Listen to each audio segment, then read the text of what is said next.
Hello नमस्कार दोस्तों, आप सभी का पीटीएफ आईएएस एकेडमी में स्वागत है। तो जैसा कि हम लोग ने वादा किया था कि हम लोग मेंस का जो दरोगा मेंस का है वो तुरंत ही फटाफट समझिए कि एक रिवीजन के तौर पे हम लोग इसको जल्दी समाप्त करेंगे। इसमें हम लोग मॉडर्न इंडिया पढ़ रहे थे, तो चलिए अगला जो टॉपिक है हम लोगों का वो वहाँ से हम लोग स्टार्ट करते हैं। तो अगला टॉपिक में हमारा ये है महात्मा गांधी हम लोग कर रहे थे। तो महात्मा गांधी में देख लीजिए, महात्मा गांधी में हम लोग देखिए शेख मुजीबुर रहमान जो है, शेख मुजीबुर रहमान जो है ये अवामी पार्टी के संस्थापक हैं। ये है अवामी पार्टी के संस्थापक और बांग्लादेश के पहले राष्ट्रपति ये बने, बांग्लादेश के पहले राष्ट्रपति बने। और यहाँ पे देखिएगा पुत्री उनकी जो है जिनका नाम है शेख हसीना, वो लगातार अभी तक वर्तमान तक चौथी बार राष्ट्रपति बनी है।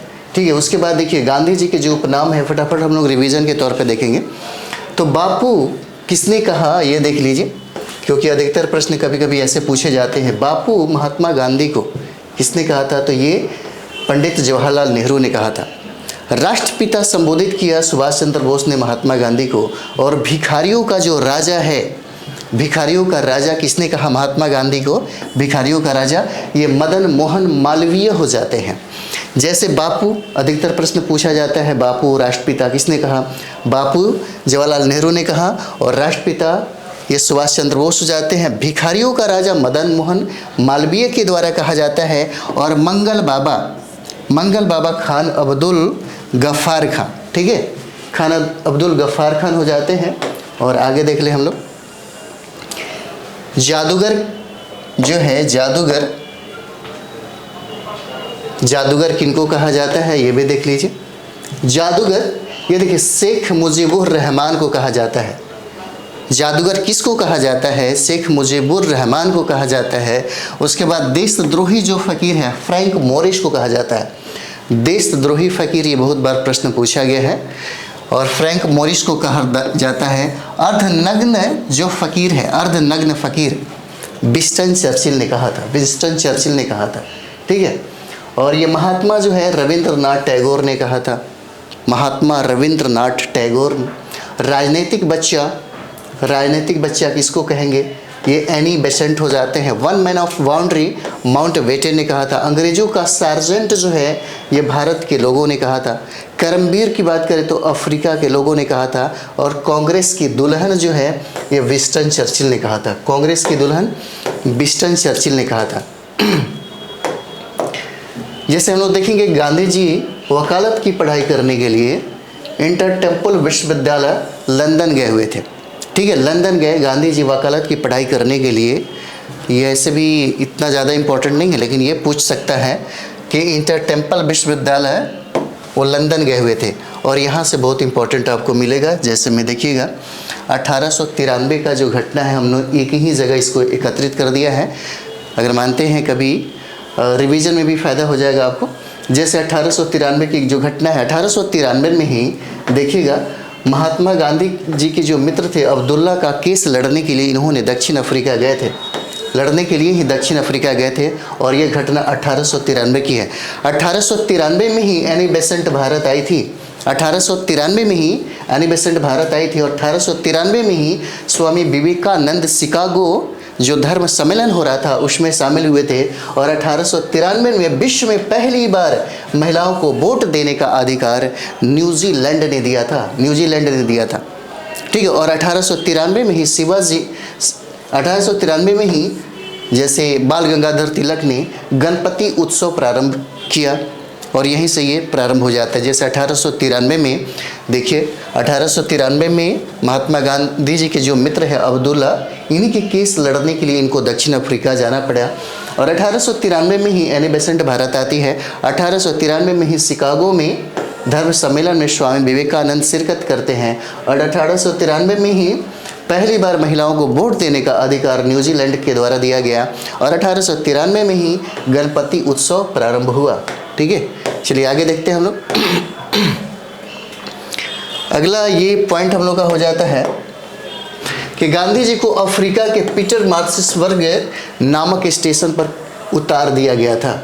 ठीक है, ये भी कभी कभी पूछा जाता है, उतार दिया गया था कहाँ पे? तो देखिए ये हो जाता है अफ्रीका के पीटर मार्टिसबर्ग नामक स्टेशन पर उतार दिया गया था।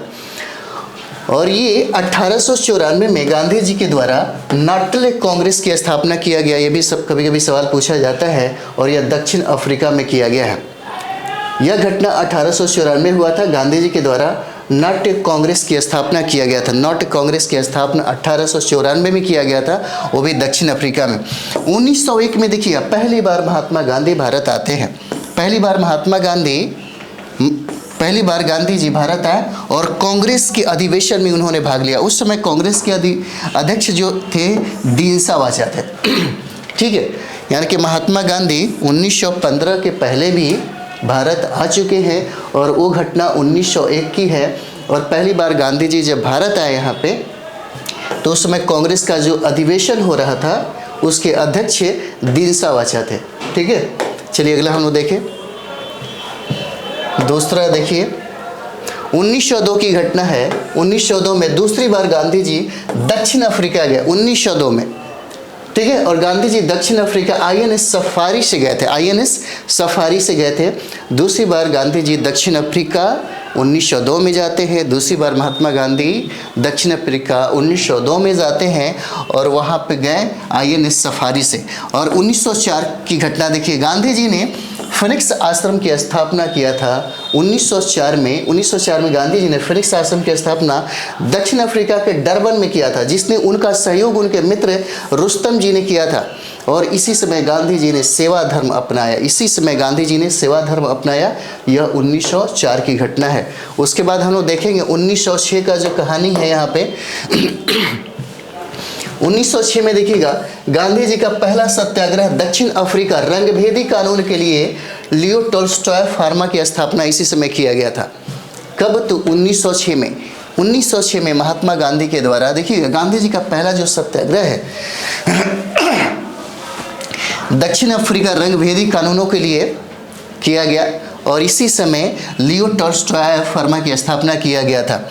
और 1908 में गांधी जी पहली बार वहीं पे जेल गए थे। 1908 में पहली बार महात्मा गांधी जेल गए थे। ठीक है, चलिए अगला देखते हैं हम लोग।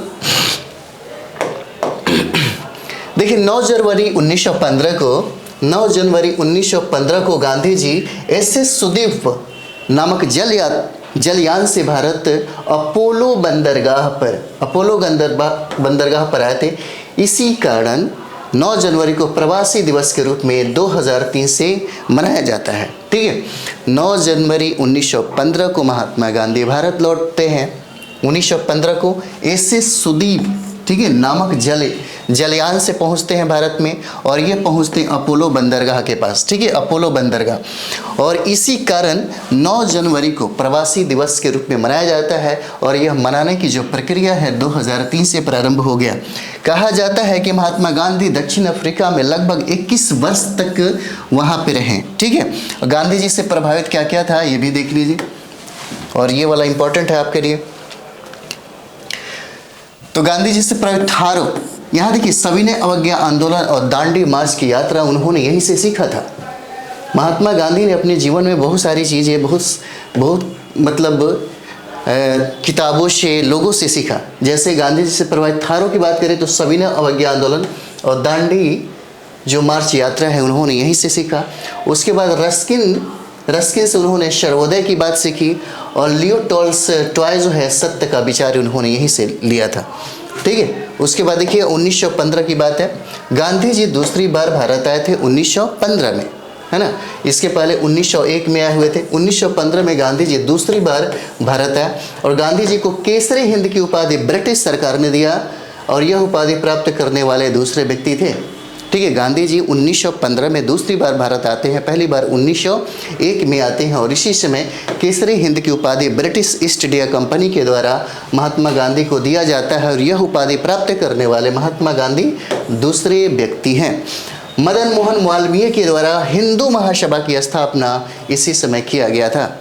ठीक है, मदन मोहन मालवीय के द्वारा हिंदू महासभा की स्थापना 1915 में ही किया गया था। चलिए अगला देखते हैं हम लोग 1916 में। बहुत जल्दी एग्ज़ाम ले रहा है दारोगा का, और साथ ही साथ बीएसएससी का भी एग्ज़ाम है, इसलिए जितना अच्छा से हो सके ज़्यादा से ज़्यादा रिवीजन और सेट का प्रैक्टिस करिए, बहुत फ़ायदा होगा। उसके बाद देखिए 1916 की बात है यहाँ पे। 1916 में बीएसयू की स्थापना किया गया था। 1916 में मदन मोहन मालवीय के द्वारा हुआ था ये, ठीक है। और इनका जो विचार है एनी बेसेंट ने दिया था। और पहले कुलपति या उद्घाटनकर्ता की बात करें तो ये हार्डिंग हो जाते हैं इसका, बीएसयू का। और उद्घाटन के समय भाषण महात्मा गांधी ने ही दिया था। और ये इसकी स्थापना 1916 में होती है, ठीक है। 1916 में एक और इम्पॉर्टेंट है जो आपसे पूछा जाता है, भारत का पहला महिला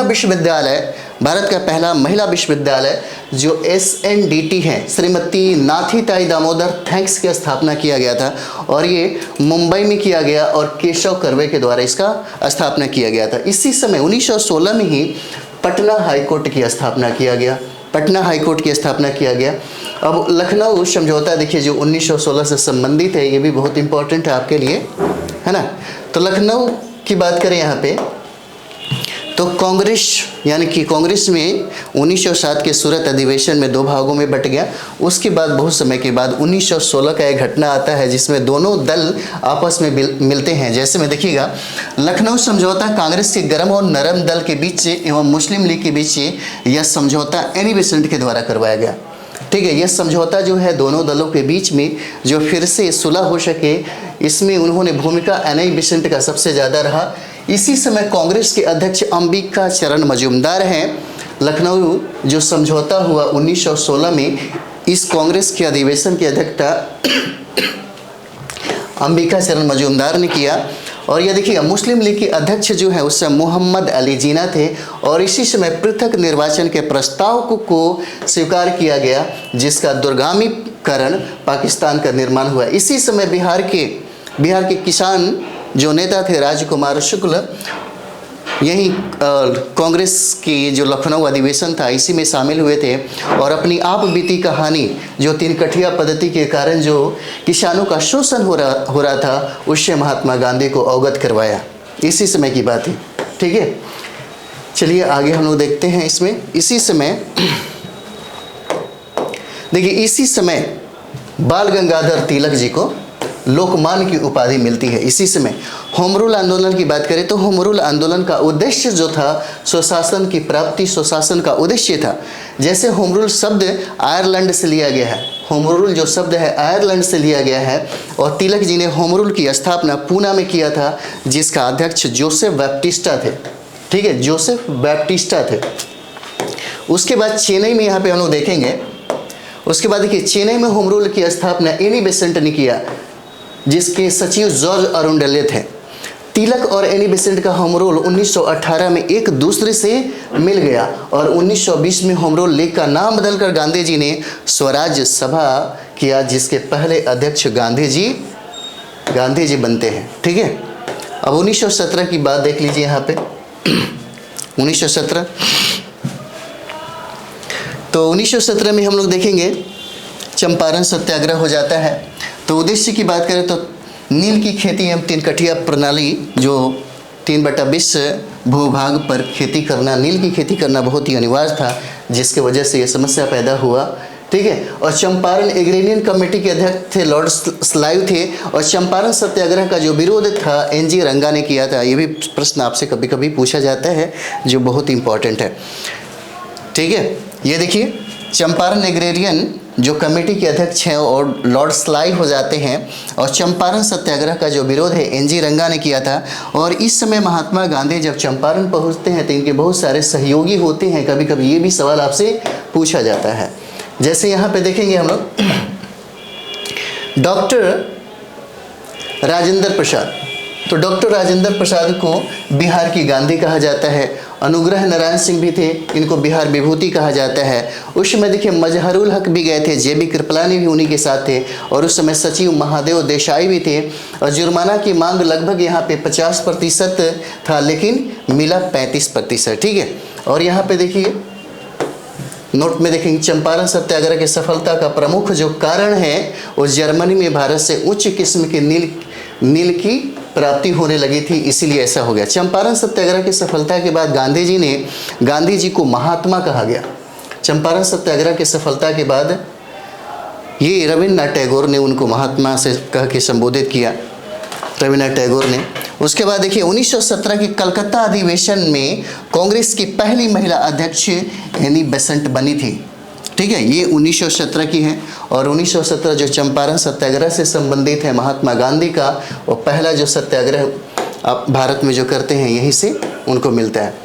और इसी समय 1917 में ही कलकत्ता अधिवेशन में कांग्रेस की पहली महिला, जो बार बार पूछा जाता है कि पहली महिला अध्यक्ष कौन बना, तो ये एनी बेसेंट हो जाती हैं। और ये 1917 की बात है और कलकत्ता अधिवेशन में इनकी जो रचना है एनी बेसेंट की कॉमनवेल्थ हो जाता है। और दूसरा न्यू इंडिया जो बार बार पूछा जाता है आपसे। और 1917 में गांधी जी ने अहमदाबाद के साबरमती नदी के तट पर साबरमती आश्रम का स्थापना उन्होंने किया था 1917 में ही। ठीक है, 1917 में ही उन्होंने किया था।